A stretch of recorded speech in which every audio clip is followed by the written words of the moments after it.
Hey, what's up, y'all? It's Chris, your sneaker professor. I'm starting to get more active in taking the articles that I write on the website and putting them here on YouTube for you guys because I've had people on LinkedIn who've requested that I read the articles as opposed to just writing these really long articles. But today's article, really quick, if you want to read it, it's on the website. You can go to the description, click through, and you can read the article. But it's about New Balance's brand new concept. Now they have one in Guangzhou in China, but this one is in Boston in this retail concept store that New Balance just created. It's for people like me, but I find a big problem with the way their global director explained who it was for. So here's the article. Let's get to it. New Balance incorrectly labels its amazing new retail concept in Boston. So there's going to be a lot of click-throughs here.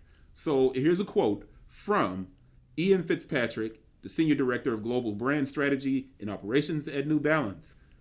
This is what he says. This store represents a big step forward in the way we think about our retail environment, featuring a much tighter, more focused collection built specifically for the younger consumer. All right.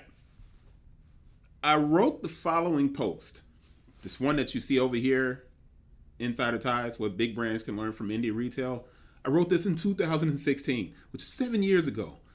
I was explaining how burned out I was on sneaker retail. And this has been an ongoing problem from the 2000s until now. Sneaker retail is whack. Now, I could have stated this in a more eloquent way, but I have to be honest. I can't stand walking into sneaker retail locations. One of the major issues is that every store looks the same. The visual merchandising is built around the least effort it takes to present 400 different sneakers to a consumer. Now, for young people, it's fine because they got the music loud, they got everything going, they got all the stuff on the wall, and they can just grab all this stuff off. It's fine for youth culture. Foot Locker's not going to change anything. Finish Line, they're a little bit better. Jimmy Jazz was awesome, but Snipes has bought them, and then they started kind of reducing the stores into something different. But I could go through every different retailer, and the primary thing that you're going to see when you walk into that retail store is the Nike wall. And it's just this long, stretched out wall of Nike product or whatever product, and it's thrown up. There's no visual merchandising. It's frustrating as heck for me because I'm at a point where I like experiences, but let me get back to the article.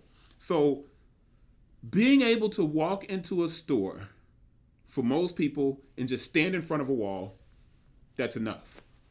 I mean, Dick's Sporting Goods, everywhere, it's the same. But I'm an older sneaker enthusiast. I don't necessarily want the music in the store loud ASF or cursing me out. And it's a bit awkward to be standing in front of a sneaker wall and being treated like I'm not supposed to be there by some 16-year-old who doesn't know jack crap about the sneakers they're selling. Resale shops aren't any better. Seeing 100 of the same Air Jordan 1s on the wall, hype kicks wrapped in plastic wrap, is a sterile, lackluster experience. The spaces are not inviting. So if you see this article over here, I'm going to open this in a separate window. When I wrote this post, right, what these brands can learn from indie retail, I also was including traditional sneaker retail in that. I didn't say it, but I was. Now, I've expanded the discussion over all of these years, and I've been talking about it for a long time. And I've expanded it because of my analysis of just who is actually buying sneakers.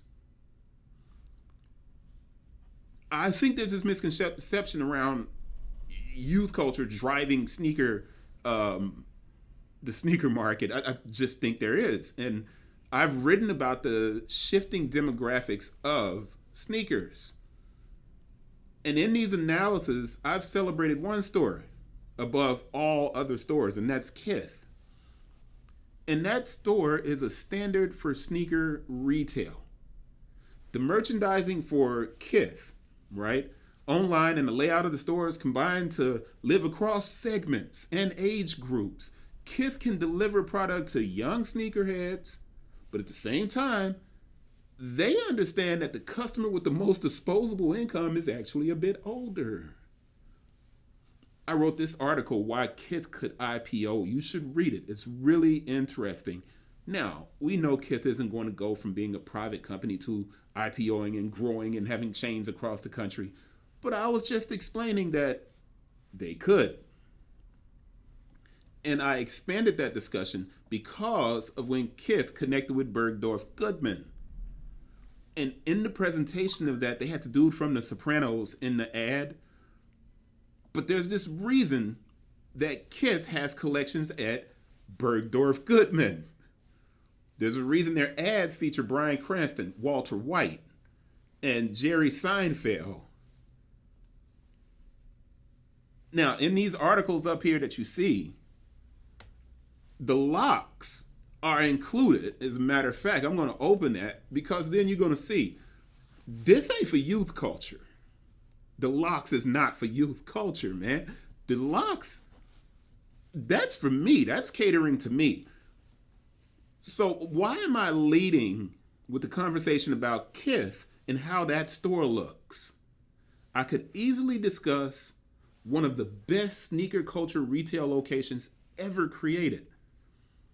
But it was disrupted by COVID and it's no longer around. I don't think it is. I've been looking for it and checking for it and writing people that are from that area. But Ceres, and if you never heard of Ceres, from Bodega, was perfect in every way for people like me. Now, if you didn't see Bodega's Ceres stores and you don't know what that is, I'm going to open this up so you can see it. So here's the concept with this space, and you see it's completely open.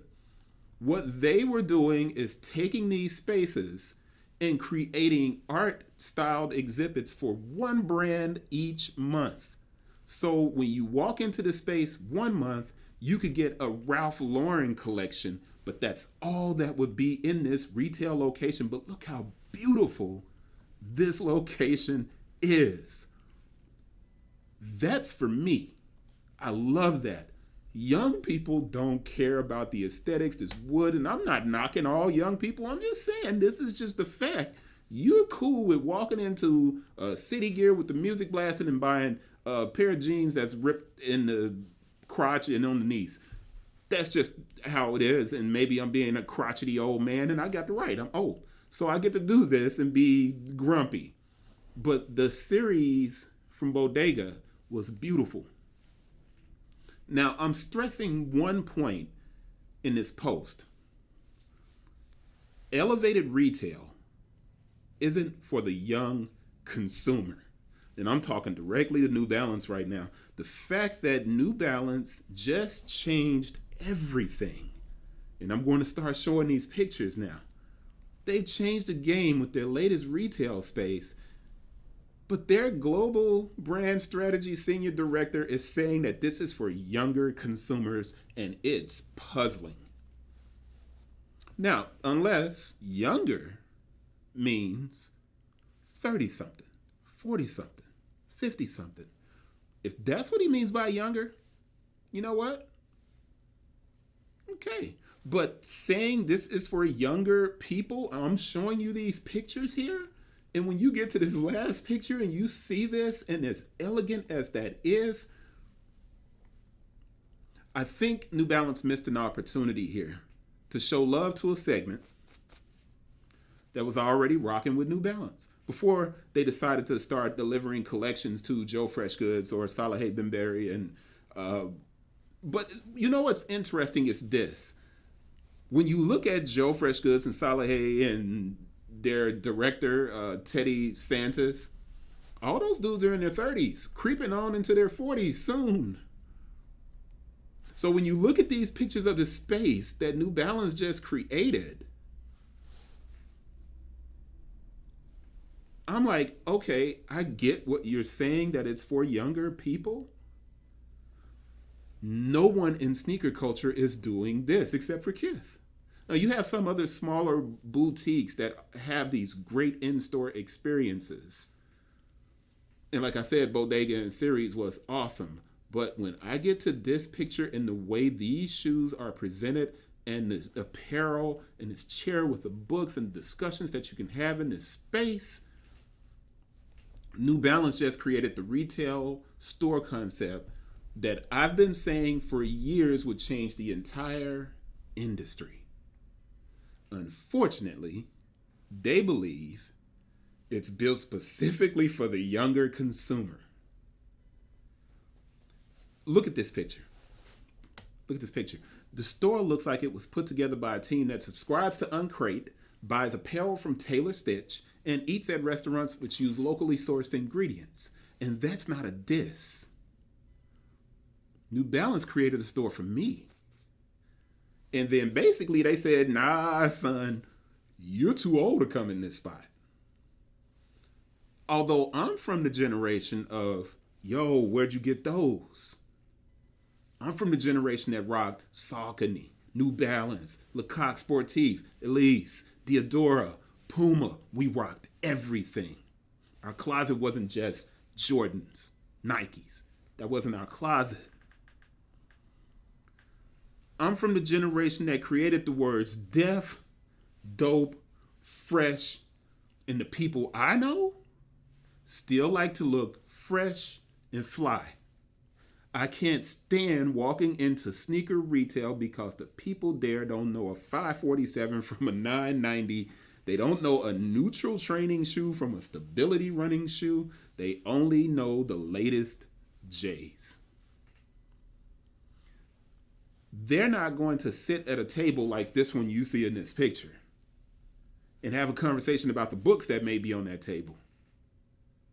They're not going to talk about the materials that are used in the store or this rug that's on the floor or these canes and umbrellas that are over here dropped into the slots. They're not looking at that. But you know what? If this store is for the younger generation, so be it. And maybe I'm being sensitive. Then again, I recently wrote about the local New Balance store in my city in this article on the Kauai 3. In that post, I shared this comment. In my region, the New Balance store carries to Kauai, but the store has an antiquated visual appearance and the customer service isn't great. It's family owned, and you can sense that the store doesn't have a diverse consumer base because of how awkward the engagement is by the people there. The Kauai in that store has very little merchandising in that retail location. That store feels old, and I'm younger than that orthotic wearing crowd that visits the location. So maybe this new retail location by New Balance is for me if I lived in Boston. For now, I'm going to stick to just ordering online unless New Balance, who just created this amazing concept, takes it into smaller, intimate formats with premium product. I can see that. And if they do it, it changes everything about sneaker retail.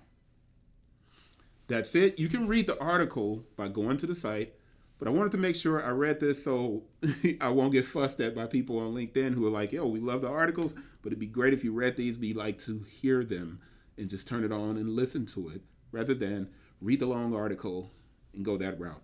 But I hope you guys are enjoying this on YouTube. I love the engagement so far and the different comments, man. It's very well appreciated. Everybody, keep your head up. Have a fantastic week. Peace. Shout out New Balance for coming up with an amazing concept. It ain't just for the young people, though. And you should not continue to kind of put that out there like that. See you guys on the next one.